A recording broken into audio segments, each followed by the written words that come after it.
제가 먼저 읽겠습니다. 블레셋 사람들이 하나님의 궤를 빼앗아 가지고 에벤에셀에서부터 아스돗에 이르니라.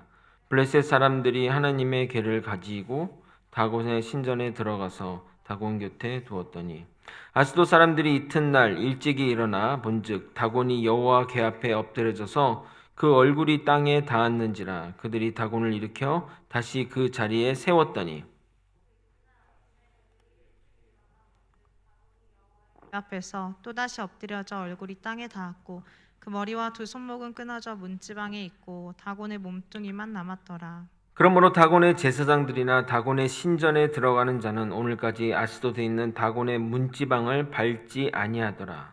여호와의 손이 아스돗 사람에게 엄중히 더하사 독한 종기의 재앙으로 아스돗과 그 지역을 쳐서 망하게 하니 아스돗 사람들이 이를 보고 이르되 이스라엘의 신의 궤를 우리와 함께 있지 못하게 할지라. 그의 손이 우리와 우리 신 다곤을 친다 하고 이에 사람을 보내어 블레셋 사람들의 모든 방백을 모으고 이르되 우리가 이스라엘 신의 궤를 어찌하려 하니 그들이 대답하되 이스라엘 신의 궤를 가드로 옮겨가라 하므로 그것을 이스라엘 옮겨간 신의 후에 궤를 옮겨갔더니 여호와의 손이 심히 큰 환난을 그 성읍에 더하사 성읍 사람들의 작은 자와 큰 자를 다쳐서 독한 종기가 나게 하신지라. 이에 그들이 하나님의 궤를 에그론으로 보내니라. 하나님의 궤가 에그론에 이른즉 에그론 사람이 부르짖어 이르되 그들이 이스라엘 신의 궤를 우리에게로 가져다가 우리와 우리 백성을 죽이려 한다 하고 이에 사람을 보내어 블레셋 모든 방백을 모으고 이르되 이스라엘의 신의 궤를 보내어 그 있던 곳으로 돌아가게 하고 우리와 우리 백성이 죽임당함을 면하게 하자 하니 이는 온 성읍이 사망의 환난을 당함이라. 거기서 하나님의 손이 엄중하심으로 죽지 아니한 사람들은 독한 종기로 치심을 당해 성읍의 부르짖음이 하늘에 사무쳤더라. 아멘. 지난주에 우리 블레셋에 빼앗긴 하나님의 언약궤 얘기를 했는데 이 언약궤 얘기가 7장 2절까지 나오게 됩니다. 그래서 다음번 설교까지 이 이야기를 나누어야 될 것 같아서 지난주 설교의 내용을 좀 간략하게 또 정리하고 또 못 들은 분들을 위해 또 위에서 간략하게 정리하고 넘어가도록 하겠습니다. 블레셋과의 1차 전쟁에서 패배한 이스라엘은 이 패배의 원인이 하나님으로부터의 징벌의 결과라고 생각했음에도 불구하고 하나님께 나아가지 않고 그리고 나아가 회개하지 않고 정말 기상천외한 생각을 하게 됩니다. 바로 언약궤를 가져와서 전쟁에 사용하려고 했습니다. 이것은 이 하나님의 언약궤를 주술적인 도구로 사용하고자 한 겁니다. 하나님의 임재의 상징이며 영광의 상징인 언약궤가 그런 도구로 사용될 수는 없습니다. 그러나 불행인지 다행인지 모르지만 이스라엘 백성들이 그 용도로 사용하려고 했음에도 불구하고 즉각적인 하나님의 진노를 받지 않은 것은 그 언약궤에 하나님의 영광이 떠났기 때문입니다. 하나님의 영광이 떠난 이 언약궤는 괴짝에 불과한 것입니다. 그러니까 아무 의미 없는 것을 들고 나가 전쟁터에 나갔으니 얼마나 어처구니 없는 일이겠습니까? 결국 3만 명의 병사들이 사륙을 당하고 남은 병사들도 완전히 사기가 꺾여 진영으로 도망간 게 아니라 자기 집으로까지 도망갔다고 표현되어 있습니다.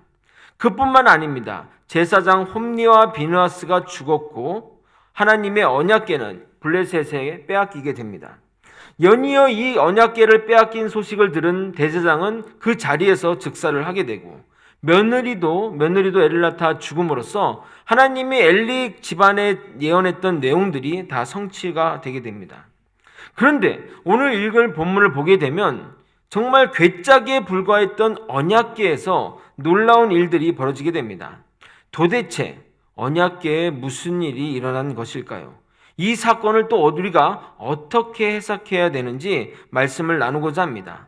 그리고 만들어진 신과 진짜 신의 진검승부가 펼쳐질 예정이니 본문을 기대하며 함께 살펴봤으면 좋겠습니다. 블레셋은 이 빼앗은 하나님의 언약궤를 아스돗에 있는 다곤 신전에 갖다 놓게 됩니다. 아스돗은 예루살렘에서 서쪽 53km 지점에 있는 곳으로 지금은 이 아스돗이 굉장히 유명한 해변을 가진 도시로 발전하게 됩니다. 블레셋의 대표적인 도시가 가드, 에글론, 가사, 아스글롯, 아스돗인데 이 5개 도시가 사무엘상을 계속 읽을 때마다 자주 언급되는 그 도시들입니다. 이 도시들 중에 가장 서쪽 그리고 해변에 위치한 도시가 바로 아스돗입니다. 블레셋 사람들이 이 언약궤를 아스돗에 갖다 놓은 이유는 여기에 블레셋이 섬기는 다곤 신의 가장 큰 신전이 있기 때문입니다.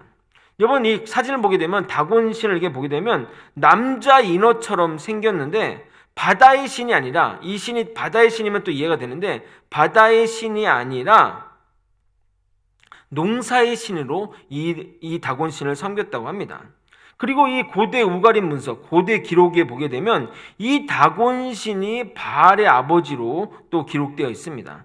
여러분 바알은 많이 들어보셨죠? 바알은 정말 대표적인 그 가나안의 신이자 풍요의 신이고 성경에 가장 많이 나오는 신 중에 하나입니다. 그런데 여러분 왜 이 하나님의 언약궤를 이 아스돗의 다곤 신전에 갖다 놓은 이유가 무엇이라고 생각합니까? 딱히 갖다 놓을 데가 없으니까 비슷한 궤리 그냥 같이 있으라고 정말 갖다 모아 놓은 것일까요? 뭐 신전이 무슨 창고입니까? 그 당시에 어떤 그 나라와 나라와의 전쟁은 그들 관념에서는 신과 신의 대결이라고 생각했습니다. 그래서 우리가 졌다는 것은 우리 군사가 진 것이 아니라 우리 신이 저 신에게 졌다고 생각한 겁니다. 그러므로 이 하나님의 언약궤를 다곤 신전에 갖다 놓은 것은 너 신이 우리에게 졌으니 포로처럼 우리 신 앞에서 무릎 꿇으라는 매우 굴욕적인 내용이 담겨져 있는 겁니다. 아무리 하나님의 영광이 떠난 언약궤지만 이것은 너무 굴욕적인 일이 아닐 수 없습니다. 그리고 그것도 인간이 만들어낸 형상, 완전 허상 앞에서 말입니다. 그런데 다음날 사람들이 신기한 신전에 가보게 되니 다곤 신상이 오히려 이렇게 언약궤 앞에 엎드려져 있는 것을 보게 됩니다. 3절을 읽어드리겠습니다.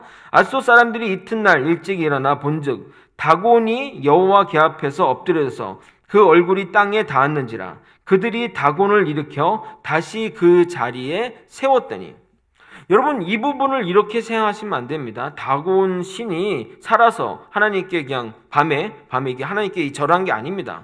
이게 무슨 뭐 토이스토리도 아니고 결코 그런 일은 없습니다. 하나님이 이 다곤 신을 넘어뜨린 겁니다. 근데 아마도 아스돗 사람들은 이것이 그런 의미에서 신상이 떨어졌다고 생각하지 않고 뭐 그 지역에 뭐 지진이 났거나 뭐 그 지역에 어떤 뭐 그 받침이 좀 흔들려서 그냥 넘어졌다고 생각한 겁니다.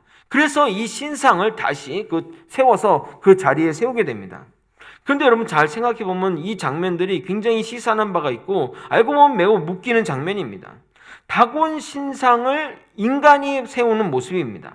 신이 인간을 일으켜야지 어떻게 인간이 신을 일으켜 세우냐 말이 됩니까? 이게 무슨 신입니까? 인간이 만든 조각물에 불과할 뿐입니다. 그리고 또 신의 모양도 너무 웃기지 않습니까? 농사의 신이라면 뭐 곡괭이를 들고 뭐 여기는 곡식을 들고 뭐 낫을 들거나 뭐 이렇게 해야 되는데 아스돗이 해변가이니 그들의 익숙한 관념을 담아, 자기네들에게 익숙한 관념을 담아 인어의 모양으로, 아쿠아맨처럼 인어의 모양으로 신을 만든 것입니다. 사람들이 일단 다곤 신상을 제자리에 세우게 됩니다. 그리고 다음 날이 되었습니다.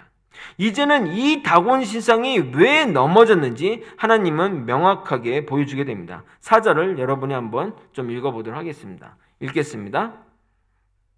그 이튿날 아침에 그들이 일찍 일어나 본즉 다곤이 여호와 궤 앞에 또다시 엎드려져 얼굴이 땅에 닿았고 그 머리와 두 손목은 끊어져 문지방에 있고 다곤의 몸뚱이만 남았더라. 아마도 이런 모습이 아닐까 좀 추정해 봅니다. 우리 사진 한번 보여주시죠. 없나요? 자, 다곤의 머리와 두 손목이 끊어지는 것이 상징하는 바는 명확합니다. 사고력을 상징하는 머리와 능력을 상징하는 두 손을 자름으로써 다곤 신은 사고할 수 없는 존재이며 아무 능력도 행사할 수 없는 무능한 우상임을 하나님은 보여주고 있는 겁니다. 반면 이스라엘의 하나님은 여호와의 손으로 무능하고 생명력 없는 다곤 시장을 쳤으며 이후에 이스라엘 블레셋 백성들을 치심으로써 하나님이 진짜 신이며 살아계신 하나님이심을 보여주게 됩니다. 그런데 그 이어지는 성경 구절을 보면 매우 재미난 모습을 보게 됩니다. 한번 5절 한번 읽어볼까요? 5절 읽어보겠습니다. 그러므로 다곤의 제사장들이나 다곤의 신전에 들어가는 자는 오늘까지 아스돗에 있는 다곤의 문지방을 밟지 아니하더라. 여러분, 왜 블레셋 사람들이, 블레셋 제사장들이나 블레셋 신전에 드나드는 사람들이 왜 그 문지방을 왜 밟지 않았을까요? 이 문지방이라 하면 방과 방 또는 경계와 경계, 어떤 구역을 나누는 경계에 쓰입니다. 그러므로 어떤 닿는 의미, 단절, 절단의 의미가 있기 때문에 다곤 신상의 머리와 목이 절단된 것으로 연결이 되는 겁니다. 그러므로 그 저주가, 그 다곤 신앙의 인간 저주가 자신에게 오지 않기를 바래서 그 문지방을 밟지 않았던 겁니다. 자, 전형적인 이게 뭐죠? 이게 전형적인 이걸 뭐라고 그러죠? 전형적인 미신의 형태입니다. 여호와 하나님은 네가 믿는 다곤 신은 아무 능력이 없는 정말 몸뚱아리밖에 안 되는 이 조각상임을 명확히 보여주는데 오히려 인간은 이런 미신적인 형태로 여전히 우상을 섬기는 것을 보여준다는 겁니다. 여러분, 인간의 미신들이 대부분 이렇습니다. 그리고 그 미신들이 우리 일상생활에 깊숙이 뿌리박혀 있습니다. 여러분, 손 없는 날 아세요? 대표적인 게 손 없는 날이죠. 손 없는 날이 뭐냐면 음력으로 9나 0이 들어가는 날은, 끝나는 날은, 그 날은 귀신들이 모여서 무슨 모임을 하는 날이라고 합니다. 뭐 반창회를 하든 뭐 귀신끼리 무슨 집회를 하는 날이라고 생각한답니다. 그래서 그때 이사를 가면 그 귀신들이 쫓아오지 않는다고 생각해서 대부분이 이사나 또는 뭐 혼례 날짜 또는 뭐 김장 담글 때도 손 없는 날에 한다고 합니다. 근거 없는 날인데 신앙 없는 사람들은 이왕이면 그날이 좋은 게 좋은 것 아니겠어? 나쁜 거 굳이 할 필요 없잖아 라고 해서 그 날짜에 이사를 하고 결혼을 하고 뭐 김장을 담그고 뭐 여차저차 이런 일들, 중요한 일을 한다고 합니다. 그래서 이 손 없는 날만 되면 이사 비용이 배로 늘어나고 뭐 결혼식장에 사람들이 버글버글 하게 되는 겁니다. 또 아홉수를 아세요? 아홉수? 이것도 미신입니다. 아홉이 들어간 나이, 뭐 19살, 29살, 39살, 뭐 49살, 요 나이에는 결혼이나 또 중요한 결정, 뭐 주택 구매나 뭐 이런 것들을 금기한다고 합니다. 왜 근거가 뭐냐면 아홉구가 괴로울 고의 일본어 발음 쿠와 동일해서 그냥 괴로움 좋지 않다는 그런 일본에서 들어온 미신입니다. 그런데 여러분, 반대로 중국은 이 구를 황제의 숫자라 생각해서 매우 좋은 걸로 여깁니다. 그리고 중국어 발음 중에 뭐 장수의 찌우와 이 발음이 똑같아서 이 구자를 굉장히 신령하고 되게 좋은 숫자라고 생각해요. 그래서 핸드폰에 뭐 9999는 뭐 몇십억에 팔리기도 했거든요. 010, 뭐 9999, 뭐 그랬다고 합니다. 그러니까 제 얘기는 뭐냐면 근거도 없고 실제 미신이 맞는다는 과학적 증거나 또는 최소한 통계적 근거도 없는데 좋은 게 좋은 거지, 나쁜 거는 피해야지 하며 사람들이 따른다는 겁니다. 그런데 보십시오. 그래서 이사도 맘대로 못해. 사랑해도 궁합이 안 맞으면 결혼도 못해. 묘토도 아무 장소나 함부로 쓸 수 없는 것입니다. 어떤 분들은 자기의 사주팔자를 좋게 하려고 좀 출산할 때가 멀은데도 배를 잘라서 이제 제왕절개 해가지고 애를 꺼낸다고 합니다. 그러니까 태어나는 것도 결혼해도 죽는 것도 마음대로 못하는 게 바로 미신입니다. 이것만 아닙니다. 여러분, 흔히 복권 명당이라 하는 곳을 가게 되면 사람들이 줄 서서 복권을 삽니다. 우리 노원역 사거리에 유명한 복권 명당 있죠. 제가 그 스타벅스를 좀 좋아해서 그걸 자주 가는데 거기 가면 항상 뭐 그냥 저희 끝까지 줄이 있습니다. 여러분, 왜 거기가 복권 명당인 줄 아세요? 사람들이 많이 사니까 1등이 많이 나오는 거예요. 여러분, 어느 복권방에 10명이 사는데 이 복권방에 10,000명이 사봐. 그럼 확률이 1000배가 늘어나는 거 아니겠습니까? 많이 사니까 복권이 많이 나오는 거죠. 그게 무슨 복권이 명당입니까? 자승자박이라는 사자성어가 있습니다. 제 새끼줄로, 자기가 꼰 새끼줄로 자기 목에 건다는 뜻인데 자기 행동으로 말미암아 자기가 괴로움을 받게 된다는 뜻입니다. 인간의 미신이 그렇습니다. 자기가 만든 것인데 자기가 거기에 옥매어 사는 것이니 얼마나 한심스럽습니까? 만약 이 인간들의 어떤 모습들, 사는 모습들을 객관적인 존재가 곁에서 바라보면 정말 보면서 한심스러울 것 같습니다. 그리스 로마 신화 한번 보십시오. 그 신들 다 인간이 만들어낸 상상력이 만든 신 아닙니까? 아직도 그리스 로마 신이 있다고 믿는 분 여기 있으세요? 어디 있지 뭐 포세이돈이 있지 뭐 있다고 믿으십니까? 근데 그 신을 자기가 만들어내고 그 스토리, 이 신들과의 관계와 스토리도 인간이 만들어내고 조각하고 또 신이 이럴 거라고 생각해서 막 조각해냈지 않습니까? 근데 나중에는 그 신들에게 제물을 바치고 어떤 곳에서는 인신제사를 하기도 하고 이러니 이 얼마나 황당한 일입니까? 자신이 굶어 죽어도 신에게는 음식을 바치는 어리석은 일들을 합니다. 제가 한번 예를 한번 들은 건데 제 딸이 막 인형을 너무 좋아하게 된 거야. 그래서 인형을 위해 옷도 꾸며주고 뭐 집도 사주고 했는데 뭐 예를 들어 어떤 이유에 예를 들어 인형을 들고 있었는데 혼나야 될 때 혼나지 않은 거야. 내가 인형을 들고 있으니까 뭔가 이 인형이 나한테 무슨 해주나 보다. 뭐 여러 가지 몇 가지 일들이 하면서 이 신을 이제 막 신성시하는 거예요. 이 인형한테 막 제사도 드리고 인형은 침대에 자고 자기는 바닥에서 자. 그리고 나중에는 막 인형을 막 두려워해. 인형이 보라 보는 눈빛이 이상해. 예를 들어 이렇게 한다면, 생각해 보십시오. 말도 안 되는 일이지만, 지금 제가 하는 행동들이 말도 안 되는 일이지만, 우리가 하는 미신 또는 기타 만들어진 신들이 하는 행동들이, 우리가 하는 행동들이 이와 동일하다는 겁니다.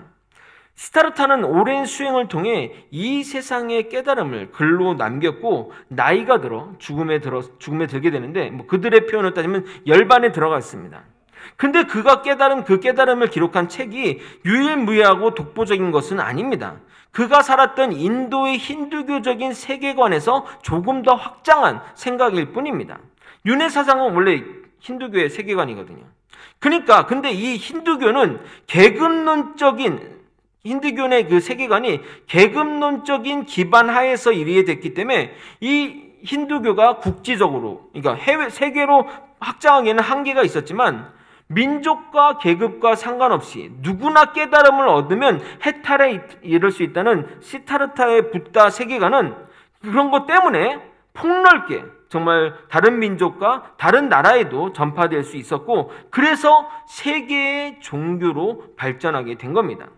그런데 만약에 시타르타가 지금 현재 와서 자신의 모습을 조각해서 그것도 이렇게 엄청난 모습으로 조각해서 사람들이 섬기고 절하고 삼보일비하고 하는 모습을 본다면 어떤 마음이 들겠다 생각되십니까?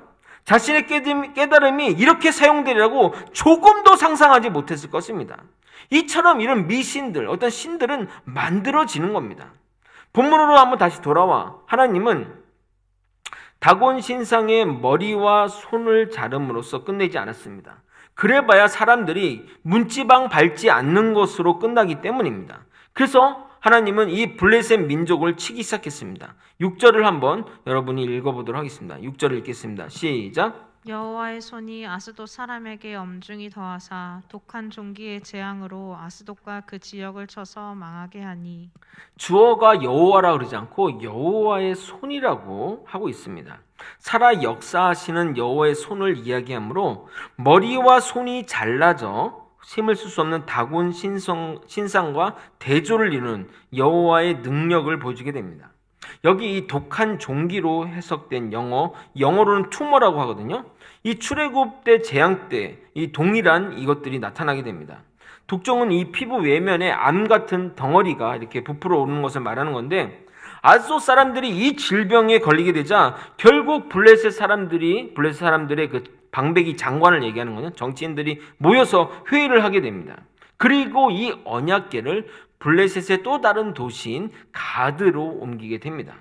가드는 아스돗에서 동쪽으로 20km 떨어진 도시인데 여호수아가 정복하지 못한 도시 중에 하나이며 골리앗의 고향으로 유명한 도시입니다. 그 당시 가드는 아스돗보다 더 큰 도시이기도 하고 사람들도 많고 또 다양한 신들의 신전이 있었기에 장소를 옮기면 이 재앙도 멈추리라고 생각했던 것입니다. 그러니까 여호와 하나님을 일개의 어떤 신 정도로 생각합니다. 신이 많으니까 이제 one of them 그렇게 생각한 거죠. 마치 동네 깡패가 서울 오면 힘 꼼짝 못하겠다는 생각으로 그렇게 대한 겁니다. 결국 하나님은 그 블레셋에 더 큰 재앙을 주게 됩니다. 9절입니다. 그것을 옮겨간 후에 여호와의 손이 심히 큰 환난을 그 성읍에 더하사 성읍 사람들의 작은 자와 큰 자를 다쳐서 독한 종기가 나게 하시니라. 여호와의 손이 심히 큰 환난을 가드 사람들의 작은 자, 그러니까 남녀노소 불구하고 다쳐서 독한 종기가 나게 했다고 말하고 있습니다. 이에 사람들은 모여서 가드 사람들은 이제 이것을 에글론으로 보내자라고 하게 됩니다. 마치 이런 님비 현상처럼 자기 지역의 어떤 혐오 시설은 우리 지역은 안 돼! 하면서 다른 데 보내지 않습니까? 뭐 그런 것처럼 에글론으로 옮기려 하는데 이 소문을 들은 에글론 사람들이 어떻게 반응할까요? 에글론 자기 지역으로 온대, 그 언약궤가. 어떻게 하겠어요? 안 돼! 안 돼! 막 데모하겠죠. 막 머리띠 내고 막 안 돼! 언약궤 안 돼! 뭐 이렇게 했겠죠. 10절 한번 여러분 읽어보겠습니다. 이에 그들이 하나님의 궤를 에글론으로 보내니라. 하나님의 궤가 에그론에 이른즉 에그론 사람이 부르짖어 이르되 그들이 이스라엘 신의 궤를 우리에게로 가져다가 우리와 우리 백성을 죽이려 한다 하고. 그러니까 에글론은 또 아스돗에서 북동쪽에 위치한 어떤 성읍입니다. 에글론의 입장에서는 그 가드와 아스돗의 이를 알고 있었기에 당연히 거부하게 됩니다. 그런데 왜 또 블레셋 장관들은 왜 에글론으로 보내는 줄 아십니까? 에글론의 주신이 바알세붑을 섬기고 있었습니다. 그러니까 이제 섬기는 신이 다르니까 한번 다른 신이나 한번 붙여보자라고 하는 겁니다. 아니 무슨 권투 시합도 아니고 스파링 파트너 바꿔서 붙인다는 생각을 하는 자체가 얼마나 황당합니까? 독한 종기로 발병한 이 질병이 치료제가 없다 보니 결국 사람들이 죽음에 이르게 되었습니다. 결국 사망의 환난이 당하고 나서야 드디어 정신을 차리고 블레셋 장관들이 모여 회의를 했고 하나님의 언약궤를 가져온 곳으로 다시 돌려보내자는 그 결의를 하게 됩니다. 마치 이 출애굽의 마지막 재앙의 모습을 떠오르는 장면이 아닐 수 없습니다. 11절입니다. 이에 사람을 보내어 블레셋의 모든 방백을 모으고 이르되 이스라엘을 신의 궤를 보내어 그 있던 곳으로 돌아가게 하고 우리와 우리 백성이 죽임당함을 면하게 하자 하니 이는 온 성읍이 사망의 환난을 당함이라. 거기서 하나님의 손이 엄중하심으로. 그러니까 이 일로 인해 온 성읍에 사망하는 자들이 늘어나기 시작했습니다. 그런데 여러분, 하나님의 언약궤를 한번 생각해 보십시오. 손과 발이 없는 언약궤가 스스로 이스라엘로 돌아가고 있습니다. 이스라엘 사람들은 자기만 살고자 언약궤를 내팽개치고 도망갔습니다. 집에 불이 나도 땅 문서와 보석은 챙겨서 가는 게 사람의 마음인데 그들은 하나님의 언약궤를 내팽개치고 도망갔지만 발이 없는 언약궤는 살아서 다시 돌아가는 이 놀라운 장면을 연출하고 있다는 겁니다. 무엇이 진짜 신인지 명확하게 보여주는 장면이라 할 수 있습니다. 여러분, 이기적 유전자의 저자 리차드 도킨스는 무신론자를 대표하는 작가를 할 수 있습니다. 그가 만들어진 신이라는 그 광고 카피를 보면 정말 교만의 끝을 보여줍니다. 그 광고 내용은 이렇습니다. 신은 없습니다.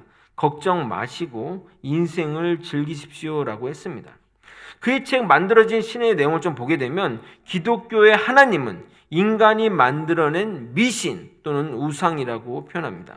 그 증거로 여러 가지 이야기들을 꺼내긴 하는데 사실 그 증거들은 기독교 내에서 계속 나왔던 이야기들의 연장일 뿐입니다.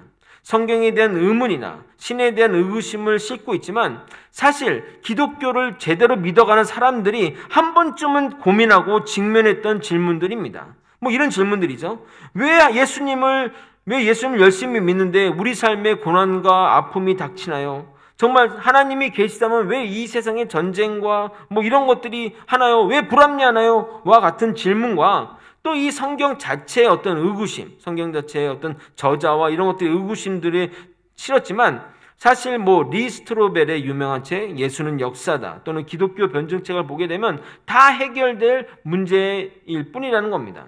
정말 우리가 믿는 신이 만들어진 신이 아닌 진짜 신임을 아는 몇 가지 기준들을 여러분에게 좀 말씀드리도록 하겠습니다. 비교 종교학에서 말하는 몇 가지 기준인데 한번 그거를 보면서 정말 우리가 믿는 하나님이 진짜 신인지 한번 판단해 봤으면 좋겠습니다.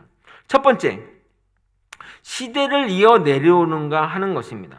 로마의 신, 그리스 로마의 신은 이제 아무도 믿지 않습니다.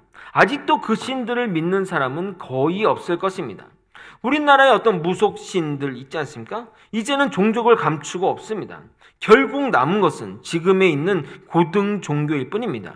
이 고등 종교를 하면 그 교리의 체계나 철학이 합리적이고 치밀하며 현세와 내세의 세계관을 갖추고 있으며 창조자와 구원자 같은 이 존재가 존재하는 종교가 바로 고등 종교를 합니다. 대표적으로 불교, 힌두교, 이슬람교, 기독교 등등이 있습니다.